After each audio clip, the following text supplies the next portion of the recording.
and it was sellout, 4.5 months of sellout.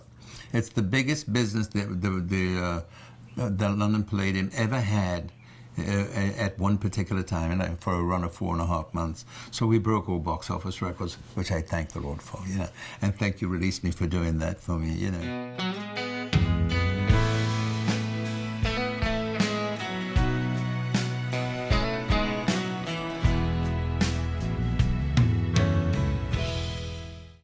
Release Me came out on January the 13th, 1967, and it didn't do anything until about March, you know, around there. It sat on the shelf for a little while.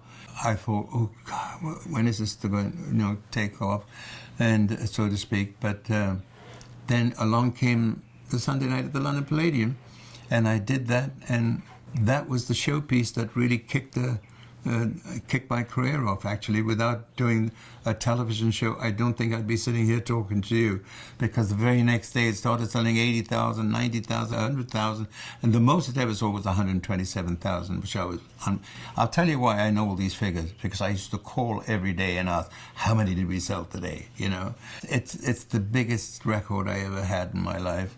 And it afforded me such wonderful luxuries, you know, as the fact that I can give my parents a home, and myself and my children a good education. It all came from one record, you know, just one record. It was like winning the lottery, you know. It afforded me a lot of opportunities, so to speak, you know. Not only was able to go out and perform in live theaters all over the one-night stands everywhere, and spread the word that I've got hit records under my belt, you know. It also afforded me the luxury of acting for the first time. My first acting appearance was at the London Palladium, where my career started. And they have a thing called pantomime in England, and you could talk of this pantomime. It's not mime. And I played Robinson Crusoe for the first time. I was standing on stage acting, you know, and they had this big ship built on the stage, and it collapsed, and it was all sorts of wonderful things that happened. And I appeared with many artists that were with far greater experience as actors than I was, you know, so they sort of helped me on my way, a little push here and there, you know, and I was willing to take their advice and their direction, and it helped me during that 4.5 of sellout performances of 2 shows a day, and it was sellout, 4.5 months of sellout. It's the biggest business the London Palladium ever had at one particular time, and for a run of 4.5 months. So we broke all box office records, which I thank the Lord for, you know. And thank you, Release Me, for doing that for me, you know. I played Robinson Crusoe, and I learned how to sword fence, and in a fashion, you know. But later on, when I went in the army, I learned how to do it properly. It was good for the stage, for what I learned, you know. They sort of choreographed everything that made it look good.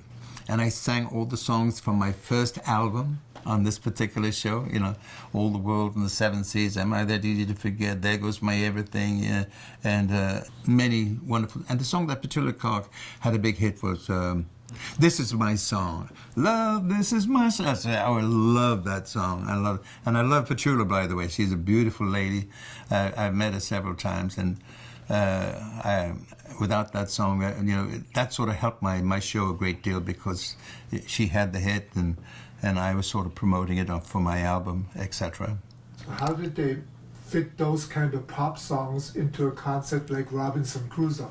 Well, because the lyrics were so ideal. Release Me, of course, was perfect. Again, you're stuck on an island, you know. And There Goes My Everything is another one, and I think The Last Waltz was in it too. Yes, it would have been, yes. Because it was my second big hit. So yes, it was in it. Yeah. So I utilized all the songs that was in my album on this particular thing, and it promoted it in a big way, because we did have sellout performances. And I did have a television series that came along very quickly in 1970, and where I got to perform with major stars from around the world, you know, the Tony Bennett's, and you know, the Jerry Lewis, and people like that, you know, that nature, of that caliber, you know. We all did sketches in this thing. We did little sketches, comedy sketches and straight sketches, whatever they were. But it was acting, and starting with the Robinson Crusoe, and then going on to do my own series. It gave me a little bit of experience on how to handle a script, and how to portray yourself in the character that was chosen in the script, and it was quite fun for me. And then, of course, when I started doing TV shows that involved, like The Love Boat and Hotel, those sort of things, that at that particular time, and of course, actors and names like myself were all very much in vogue at that particular, by going on these particular shows, and it added to the storylines. I loved it. I loved doing those shows. I try to be the best I can and try to understand. Angel on my shoulder, the earth beneath my feet. I'm a lucky, lucky man.